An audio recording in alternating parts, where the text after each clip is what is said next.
when I got ill as a junior doctor, I started suffering from a cardiac condition. I sort of became a patient overnight when I thought I was going to be a doctor.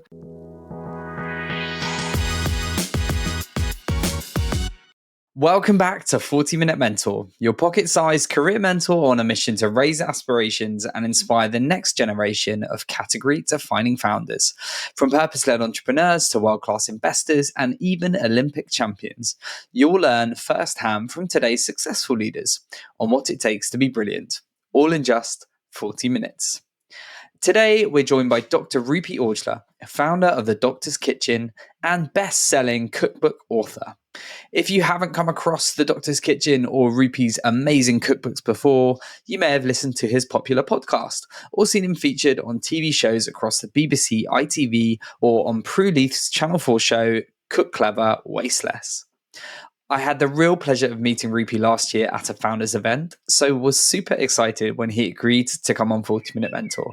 And I can't wait to explore his journey from medical doctor to founder in a lot more detail. Rupy, a massive welcome to 40-Minute Mentor. Thank you so much for joining us on this sunny day, which is a bit of a change given it's rained for the past 5 months. How are things? Yeah, I'm good. Like I was saying, I'm writing the next book. We've got a busy day in the studio. We're testing recipes, but I'm feeling good, feeling pumped, and obviously really, really happy to be here chatting to you again, James. Amazing. Well, I am really excited to hear all about what you've been up to and dig into your amazingly inspiring career. It's, when we met last year, I was determined to get you on the podcast because, you've just achieved so much. And I know you'll be a real inspiration to all our listeners. But before we get into all that, let's warm you up with a few quick fire questions. So please finish the following sentences after me. Question 1. The most memorable day in my career was when? When I was admitted to my own hospital. We'll dig more into the medical side in a bit. One word others would use to describe me is? Effervescent. Oh, that's a good one. And a first for the podcast. I like that. I've got to ask what you mean by that. In what way are you effervescent? Like extroverted, fizzy, outgoing, bubbly. Yeah, all that in one word, effervescent. I've only met you once in person, but I can feel, I felt that energy instantly. I love it. My biggest failure to date is? Oh, there's so many to choose from, James. I struggle to get it down in one. I think overspending massively on a digital product before I achieved product market fit.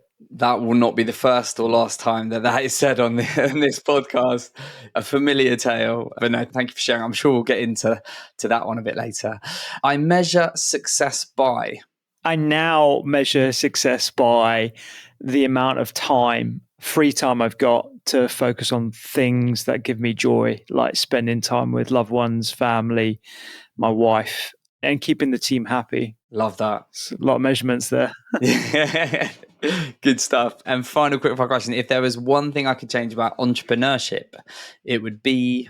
More people to talk honestly about money and developing more communities around those frank conversations. That's a really interesting one and definitely needed for sure. Well, we'll dig a lot more into all of that. Thank you, Rupy, already. We teased our audience there, but I really want to dig into your story. You've been on a really unique journey when it comes to your entrepreneurial path. But let's go back in the day. How was your upbringing? How was it? What impact did it have on the person you are today? And I guess the leader you are today as well? Yeah. So where do I start? I mean, I was born in East London to immigrant parents, hardworking, typical immigrant story. My dad used to work in a bed factory, a bread factory, all different sorts of factories. He came to the country in like the early 80s, I believe. My mum grew up in East London, worked her way up. She actually went down the corporate side, worked in banking, supported my dad when they started the business together 30 years ago. When I came along, my dad had only just started thinking about creating his own business. And so they took a real leap of faith jumping into entrepreneurship when they had a 1-year-old, which paid off for them. And, throughout my whole childhood, I've always been taught like the importance of business and creating a solid foundation. And that's why, against my parents' advice, I chose a career in medicine because I wanted to sort of zig when they had zagged. And it's quite unusual for Asian parents to not want their kid to go into medicine or accounting or engineering and actually go into business. But a sort of life found its way round when 20, 25 years later, I actually did end up going into business. And actually now my parents want me to stick with medicine. It's a funny way Classic. around, yeah. But yeah, like I grew up in Essex. I did all the sort of typical subjects required for medicine, so sciences and all that kind of stuff. Got into a really good medical school in West London, which in Imperial had the 6 most productive and enjoyable years of my life. Met some incredible people and set really the foundations for what I thought was going to be a solid career in medicine. I was thinking about doing plastics, definitely core surgical training. But as I alluded to in my answer to the first question, life had a different sort of destiny, a different sort of plan for what I thought I was going to do. And when I got ill as a junior doctor, I started suffering from a cardiac condition called atrial fibrillation, which is where your heart beats exceptionally fast and irregular. I sort of became a patient overnight when I thought I was going to be a doctor.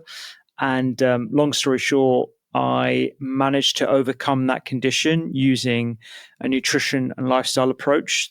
The reason why I chose nutrition and lifestyle was actually because of the encouragement from my mum, who, like a typical Indian mother, was very sort of steeped in Ayurvedic knowledge. And she's not a doctor; she's not done any sort of medical sciences in that respect. But yeah, that was sort of the inkling, the start, the kindle of a career that I find myself in now, which is teaching other people about how to use nutrition and lifestyle to improve their health and well-being. Wow, what a story.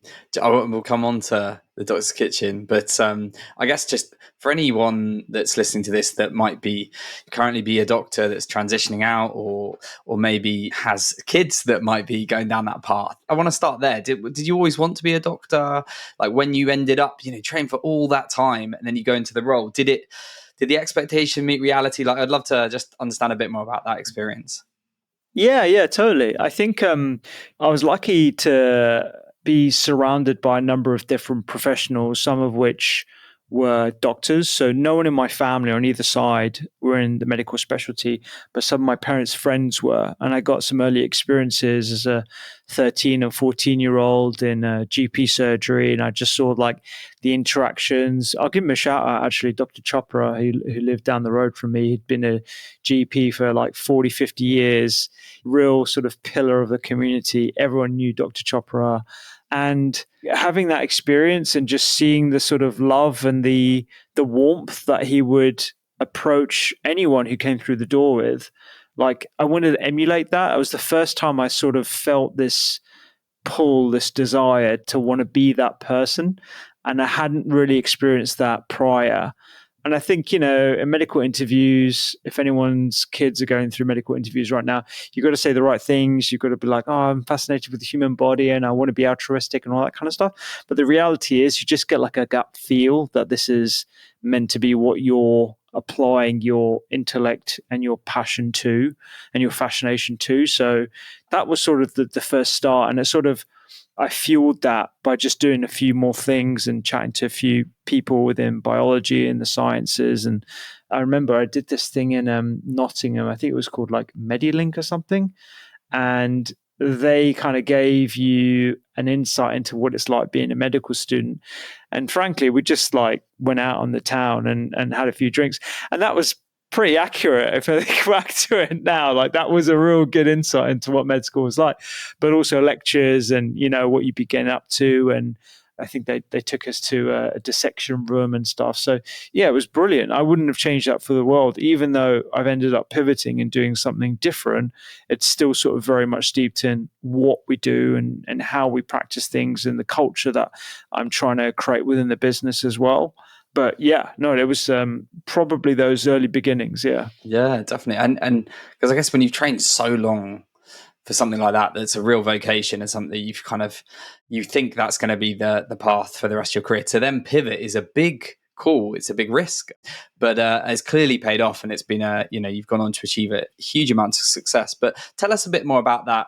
You mentioned you found out about your heart condition, and that was the sort of the genesis for the doctor's kitchen. But how did that translate from that moment in time to actually going it alone? Because that is a big leap of faith, isn't it? Yeah. I mean, the time course between those two things is like 8 years.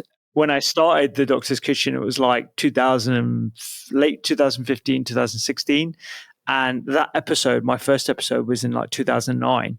So real sort of big difference there. And in between that time, I maintained my training as a doctor. I went into general practice. I traveled to Australia and did ITU and A&E. I started learning a lot more about nutrition and doing a lot of deep diving.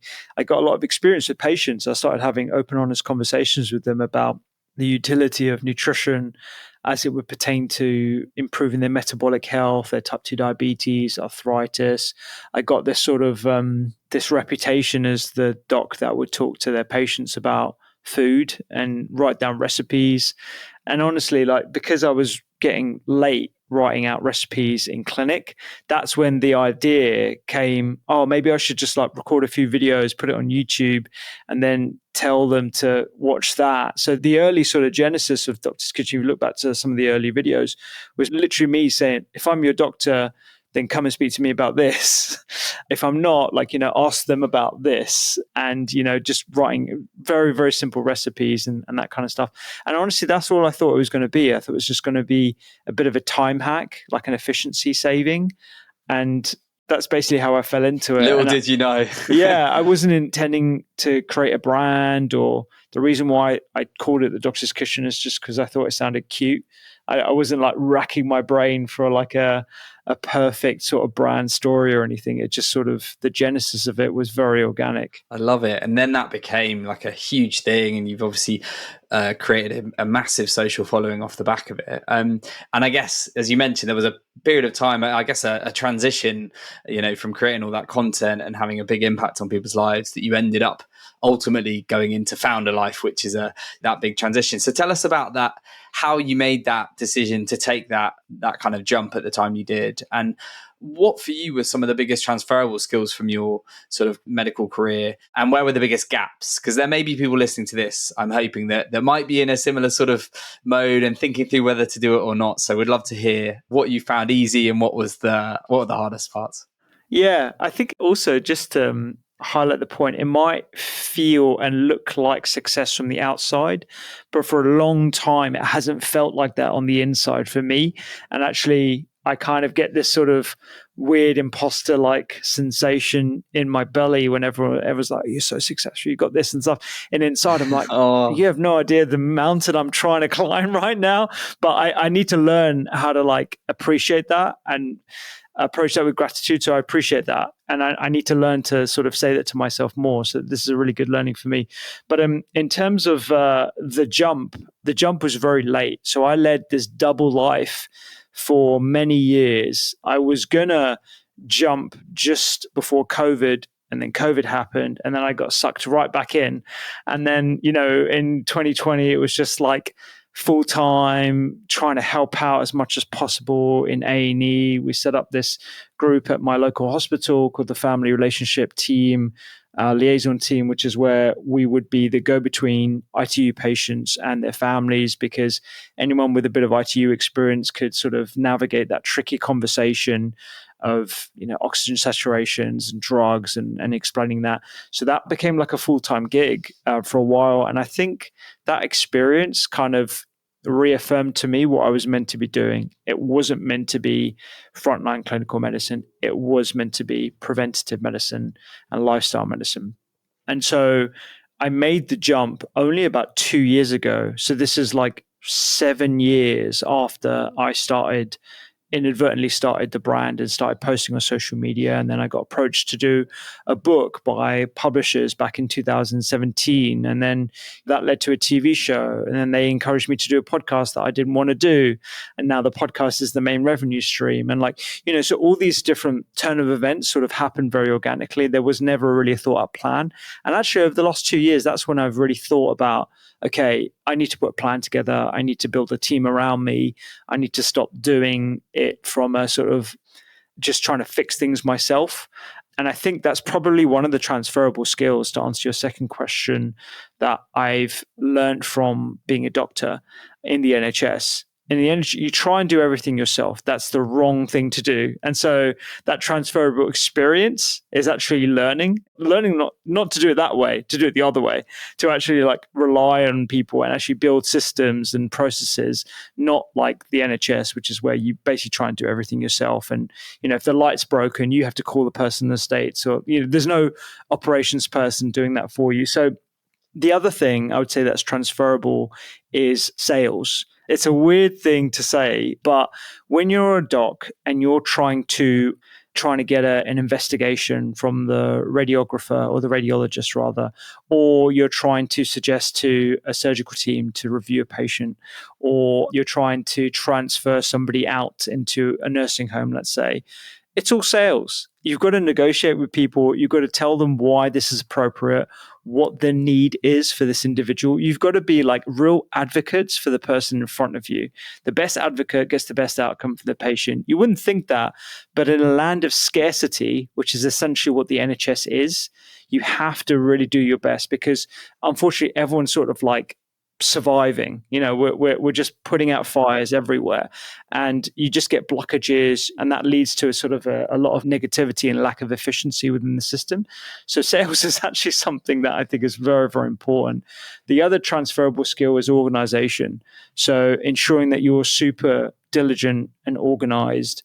I remember refining every single word and every sentence that I wrote in the book, and also on social media.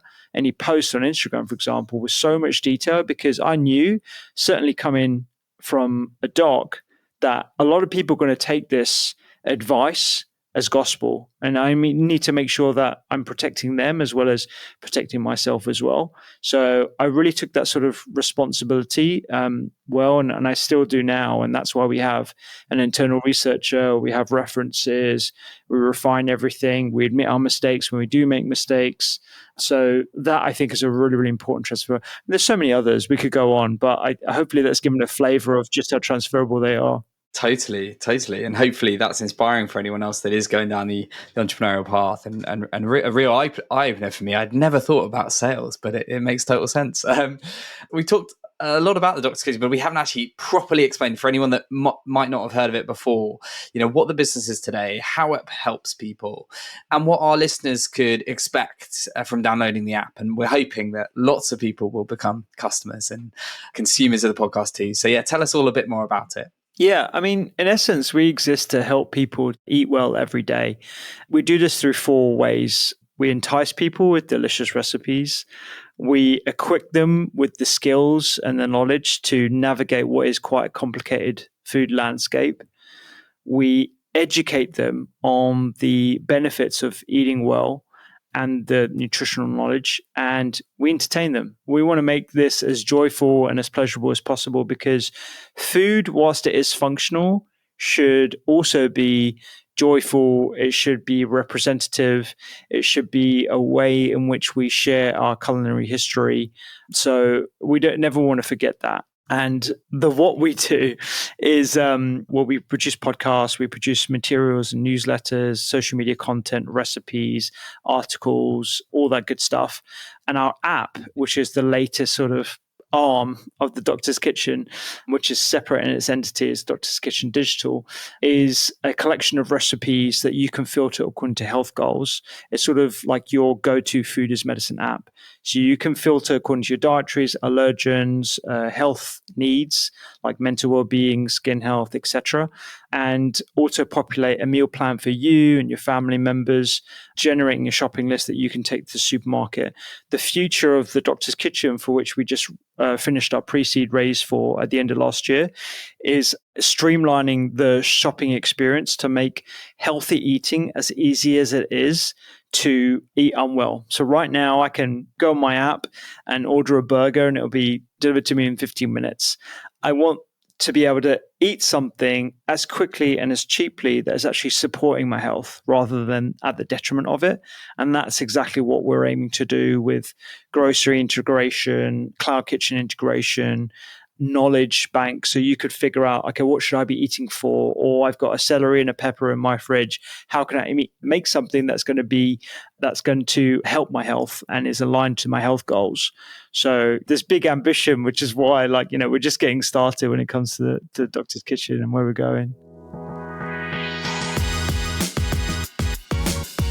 Before we continue with today's episode, I wanted to share a quick recommendation. So if you're looking for another podcast to add to your weekly rotation, you might want to check out Strategy and Tragedy, hosted by top 20 female founder Stephanie Melodia. Steph interviews some of the greatest entrepreneurs to talk about the highs and lows of business, the realities of what really goes on behind closed doors when it comes to starting, scaling, and even exiting your business. Some of her guests include former 40-minute mentors Nick Telson-Sillett of Design My Night and Trumpet, and Nina Mahanti of Bloom Money, plus many, many more. So if you like the sound of even more founder mentorship, then check out Strategy and Tragedy wherever you listen to your favorite podcasts. Now, back to today's 40-minute mentor. I love your big ambitions for it. I love the mission and the impact. I'm like, this is what I need. It's far too easy this bank holiday weekend to just go online and order some crap, which in the moment felt like the right thing to do, but actually, there's so much beautiful, healthier, enjoyable food out there. So yeah, love that. I know you started this off the back of helping effectively your patients, and then it's sort of grown from there, and you've clearly had a massive impact on so many people's lives. So do you mind sharing some of those good news stories, the benefits that people have reported back over the years about sort of adopting this sort of approach to nutrition and what impact that's had on their lives? Yeah, I mean, there's a selection from patients that I've seen individually as well as people online. And if you look at the App Store reviews or any of the reviews that we've got on the podcast, you'll find a collection of stories ranging from arthritis and autoimmune conditions and how people have improved the management of them. We've had reversals of type 2 diabetes a number of times. Weight loss, even though we're not a weight loss app, people just seem to lose weight by eating better food. And that's why I'm a proponent of focusing on the quality of your food rather than an arbitrary measure of energy content like calories for your food. We've had random results of improving headaches, improving brain fog. I say random because there are a number of different causes and reasons as to why someone might be suffering with those symptoms. But when you just do the basics, your body knows what to do. You have a lot of innate wisdom. And if you feed your body the right fuel in the form of fiber, plenty of plants, lots of different colors, quality fats, mostly plant-based. I'm not a proponent for a purely vegan or vegetarian diet, even though I think it is very possible to thrive in those diets. It is something that we definitely encourage, and ensuring that you're getting enough protein as well from various sources, not necessarily all from meat sources, but from plant-based sources as well. Your body knows what to do with those incredible sources of fuel, and things just get better. In this second book that I wrote, Eat to Beat Illness, I wrote about each of these different medical specialties: skin health, cardiovascular health, menopausal health, all these different elements. And in the final chapter, I remember just writing, it's the same thing. Everything that you need to do is just held within those simple principles. But the difficulty is consistency. It's not about getting this magic prescription of specific foods. It's consistency. And that's why the app exists today, to try and tackle that real difficult problem of just maintaining the consistently eating well every day. That's the elephant in the room, unfortunately. building that habit. Yeah, exactly. It is. Yes, it so is. It's so, and this is definitely something that I wrestle with. I think on the whole, as a family, we eat pretty healthily, but I go through these sort of binges, and I kind of, if I'm really busy, or I think I like tell myself I'm really busy, I just cut corners, and I just don't, and I really feel the impact of it when I'm not really being thoughtful about what I'm putting into my body. I really feel it. I feel much more lethargic. So I know these things, and this is why, I just think you're amazing, because we need more people like you to kind of bang the drum, and apps like this that can help build that habit. Because I think once you've built it and you can stick to it, it really does make a difference. No, I love it. And look, you alluded to the kind of the evolution of the brand and the business, and you've obviously gone down the tech route, which will have hopefully massive scale and ultimately impact many more lives as a result.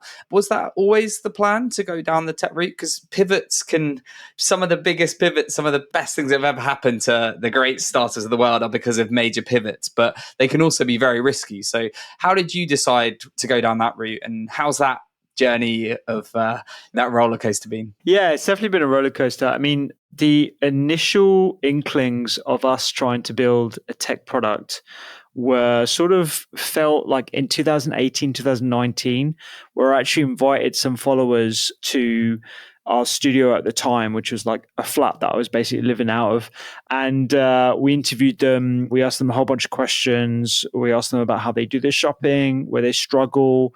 Finances came up, time came up, all the sort of usual criteria. And that's where we thought about doing a course. So I actually started a course initially on Teachable, which is kind of like I think it's kind of like Gumtree. There's a few other competitors out there like Udemy and Kajabi and all that kind of stuff. So we did a course, and the course was great. But then I noticed like people bought the course, they loved the course, but most people hit 20% and that was it. They never went any further. So I was like, if I'm going to have real impact, we really have to think about like creating a habit. And at the time, like apps were getting bigger, and then I thought about doing an app, and I spoke to a few users about that. So that's when the idea of an app came up. Little did I know, building apps is super, super expensive. And I think I was underquoted by a number of different agencies, as tends to be the case. God love them. Like they're great for like, getting your first product out, but you do learn a lot of lessons, particularly if you're cash strapped. And I was bootstrapping everything. I didn't raise anything up until that point. And even now, it's still a massive evolution of trying to figure out like what our users actually love, because we're in a unique position where we have loyal fans, which we're blessed to have, but they'll buy anything. Like if I came out with like a range of glassware, we'd sell loads, just because we have like a real strong community, and they trust whatever I put out there. Does it necessarily mean that we've got product market fit? No, it doesn't. And I feel like even today we're still wrestling with that loyal fan fallacy, which is a good problem to have, don't get me wrong, but it's just something that we need to be acutely aware of. So is the decision to have created a digital product the right one? I think time will tell, if I'm being really honest. We could pivot completely and just turn into a brand that does like pre-packaged meals, or we collaborate with a Deliveroo type company, or who knows what the future sort of lies for us. But right now, like I'm really dedicated to the app. I think it's got huge amount of potential, but we're nimble and we're willing to pivot if the data shows that we should do. Yeah, which is exactly the way to look at it. And I really appreciate your honesty on that. I think this is the reality of early stage tech startup life. And even though you've been sort of building your brand for a long time, the tech side of it, I guess, is still relatively new, and you're still finding your way. And I keep everything crossed that it does evolve to the unicorn that I hope it will be. But we know that there's lots of things that happen along the path. And that was going to be, not to dwell too much on the negative, but I just wanted to ask your opinion on some of the harder parts of building a business, because we know it's challenging, and actually, you build a lot of resilience over time being a founder, but it's not all fun and games. So what are the other bits that have been really hard for you, and learnings that maybe others going through it can learn from? And then I want to flip to the good stuff, the highlights from the past few years. Yeah, I think in all honesty, the first thing is opportunity cost. So coming from a professional background, had I continued along my path, I could have a very successful private and NHS GP practice. I could be earning multiples of what I'm currently earning or allowing myself to earn right now. We've had to keep everything very, very lean. It's meant that the stability that I can provide for my family is limited, quite frankly. So I think that is something that as a founder, you need to get really, really clear on, like, how far are you willing to go and how much are you willing to sacrifice, particularly at, like, I'm 39. A lot of my friends in medicine are doing super well. They love what I do, but like, you're always sort of like comparing yourself in that respect. And it's just time in market. I keep on telling myself and other people, like, as long as you give yourself enough runway, you'll be good. But I've been doing it for a little while now, so it's tough. The other thing I think is important is the raising train. So when I met you for the first time, I think I was only 3 or 4 months into it. It took 10 months for us to close our funding round, and we raised about half of what we really required as well. So it's actually encouraged us to be super, super lean and really sort of dial down in exactly what we need, which I think will be a blessing in disguise in the future. But raising is a whole process in itself. You really have to be confident in your hypothesis, particularly at an early stage. You've got to be confident in your ability. You've got to deal with a huge amount of uncertainty, And so when you go on this journey, I just think it's something that you just have to be willing to do. Entrepreneurship, I think, should be simple, but we overcomplicate things a lot. And I look at the previous sort of couple of years, and I just think, should have taken the simpler path in this respect. I'm learning. I don't regret it, but I see the dots now, and I'm like, okay, I didn't need to get a freelancer to do that. I should have saved money in this aspect of design and aesthetics and done the crummy version that I wasn't completely proud of, that way, because that would have got me to the next step quicker, and I would have had these learnings, etc., etc., etc. All the sort of learnings that you would have read in books and stuff, but we still continue to make because we think we're different and we're not. I can relate. So yeah. Yeah, that's it's great stuff there. And I'm sure a lot of other people will be listening, nodding along in agreement. We all make these same mistakes, but I guess that's part of the journey, isn't it? Is learning from those and trying to make less mistakes as you go. I think by sharing them and being open about it, we're sort of demystifying this aura of perfection that founder is just not the reality. Startup life is so difficult, and actually most of the time we're making mistakes as we go, but it's all part of the fun, sort of fun. Yeah, no, it's all part of the fun. You want to create memories. Exactly. And before we come up, because I really want to go a bit deeper on before we wrap up, I got to ask you a few nutrition advice, if anything, just for myself, but also I know all our listeners.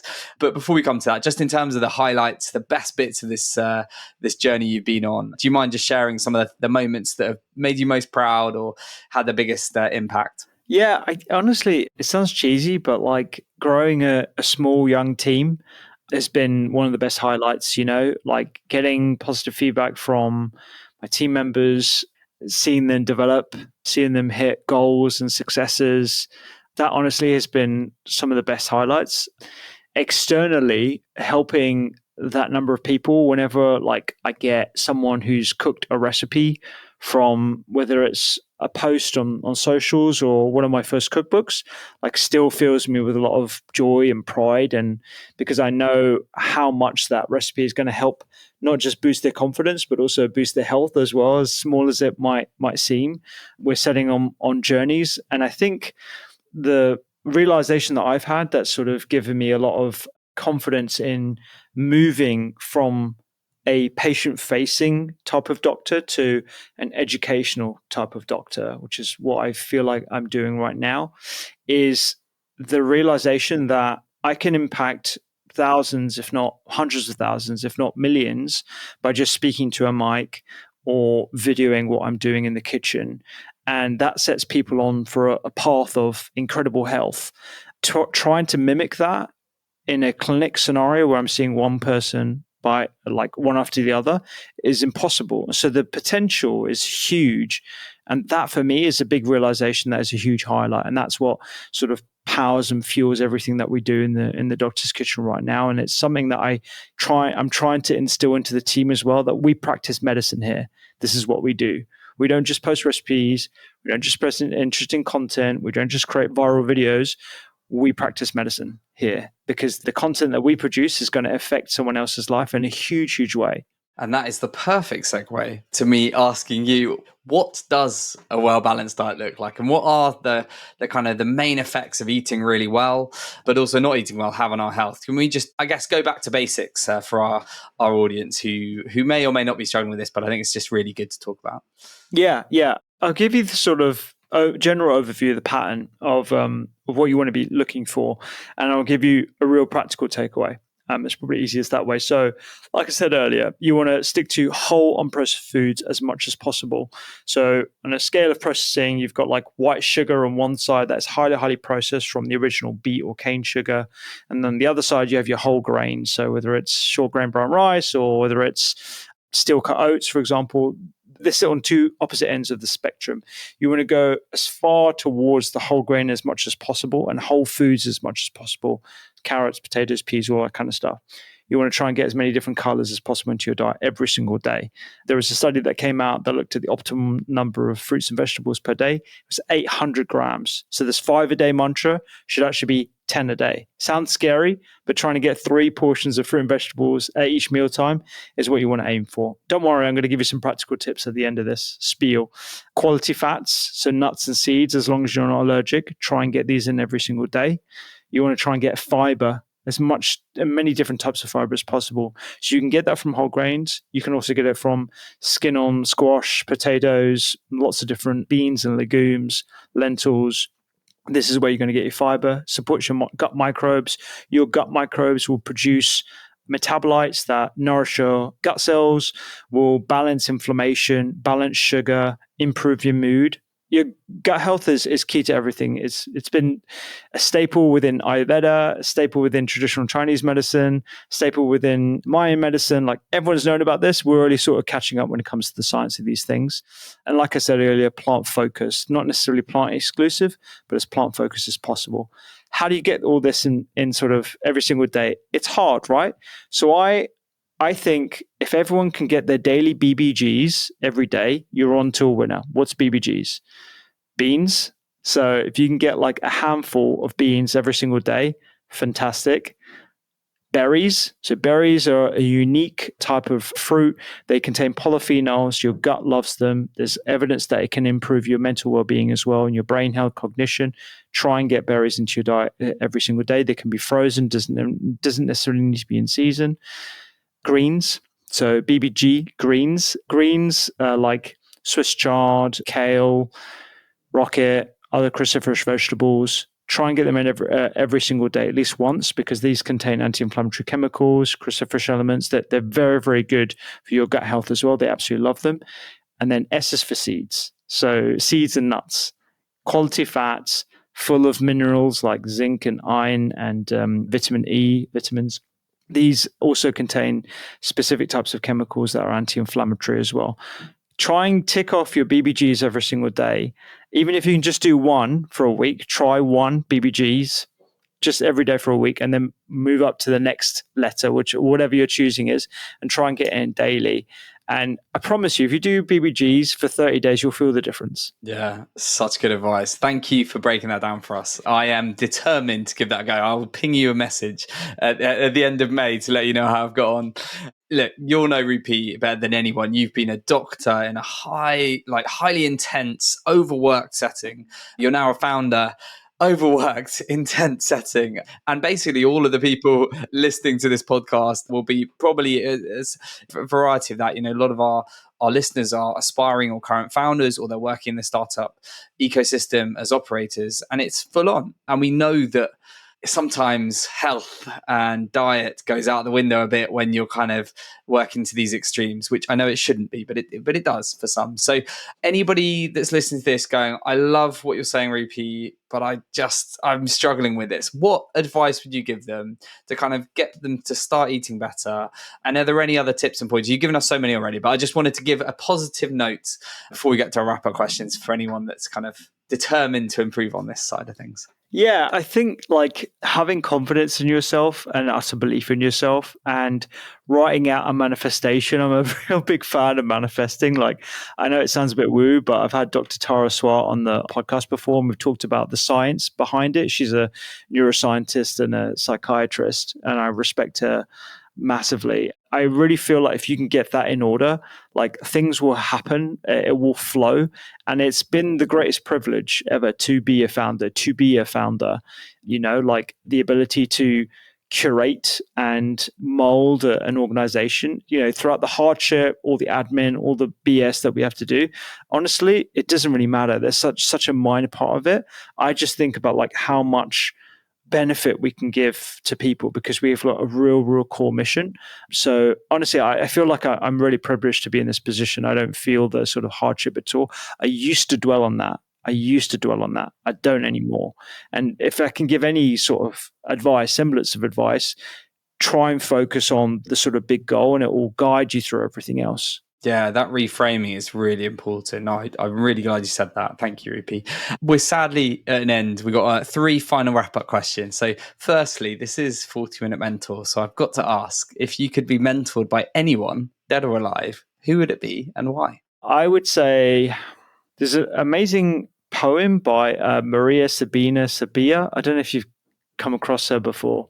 So she was like this Native American healer, and she actually was responsible for popularizing certain psychedelics that they use in Native American culture. And she wrote this poem called You Are the Medicine. I won't be able to recite it, unfortunately, but You Are the Medicine is a really interesting poem about how we always look externally for things. We look externally for validation, for proof, for joy and happiness. And actually, everything's within us. And just knowing that you are the medicine, you are happiness, you are joy, it's within you, I think is actually very freeing. So if I could be mentored by anyone, I mean, ultimately, what do we want to do? We all want to be successful. Why? Because that will make us happy. Why? Because that's ultimately what everyone wants to be. We all want to be happy.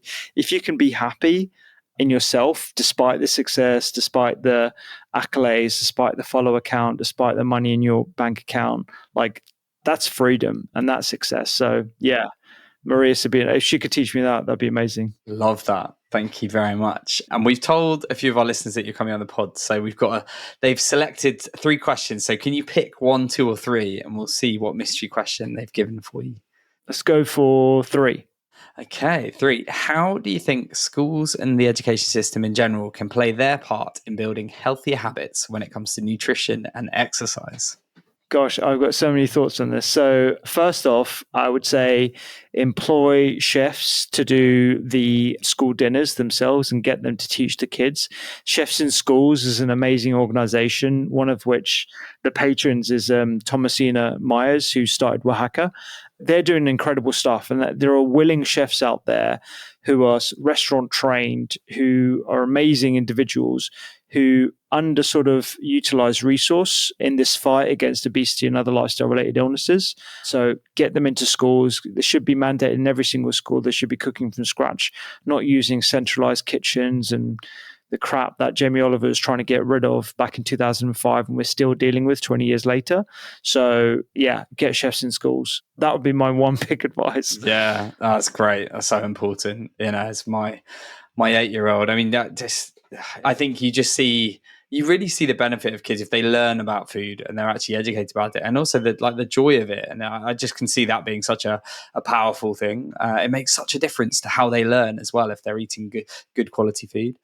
Okay, finally, Rupy, what is the one piece of career advice that you'd like to leave our listeners with today? Oh, stay lean. I would say stay lean is the biggest piece of advice, and prove your market, prove traction with less than £100 if you can. That's probably the challenge that most people struggle with. And I've heard this advice and I didn't take this advice, and I should have taken this advice. So if anyone's listening to this, just really do it lean and prove your market less than £100, and then you'll be on to a winner. Really great advice to finish this. Rupy, it's been an absolute joy. Thank you. I knew it would be amazing.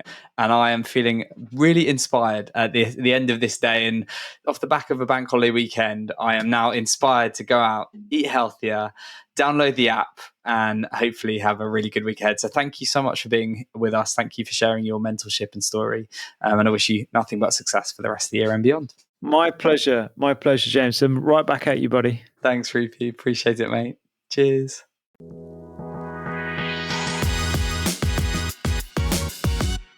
Thank you so much for tuning into today's episode. I really hope that you found it useful and inspiring. If we have left any questions unanswered, or if you have any feedback or guest recommendations for future series, then please make sure you get in touch on info@jbmc.co.uk. I often get asked by listeners how you can help us spread the word about 40 Minute Mentor. There are two simple ways you can help. Firstly, share this episode on your preferred social media platform, and LinkedIn is probably where I'm most likely to see it. And you can also leave us a review on either Apple Podcasts or Spotify. Every share on social media and review left on the podcast platforms really helps us to get 40 Minute Mentor in front of new audiences and share the power of mentorship even further. Thank you so much for your ongoing support, and I look forward to seeing you again next Wednesday for even more pocket-sized mentorship.